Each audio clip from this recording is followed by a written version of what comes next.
ఒకటి, రెండు, మూడు, నాలుగు, ఐదు. లెక్క పెట్టే ముందు పాన్ ఉమ్మేసిరారా. ఏం తేడా ఉంటుంది? ఉమ్మేసినా ఇలాగే కౌంట్ చేస్తా కదా. 6, 7. రేలపో ఈ రోజు నుంచి డబ్బులు వీడే లెక్క పెడతాడు.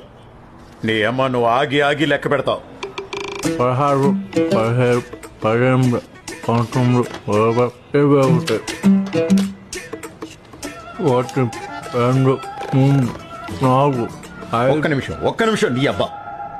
21 తర్వాత మళ్ళీ మొదటి నుంచి ఎందుకు లెక్క పెడుతున్నావు? 21 తర్వాత నాకు ఇంక అంకుల్ రావు. వాడికి 21 తర్వాత అసలు లెక్కలు రావంట. ఆ రోజు నేను అడిగాను కదరా లంచా కొడక, అప్పుడు ఎందుకు నువ్వు చెప్పలేదు? ఎప్పుడు అడిగారు? ఎవడు అడిగారు? 17 తర్వాత లెక్క పెట్టడం తెలుసా అని అడిగారు. నేను తెలుసు అన్నాను.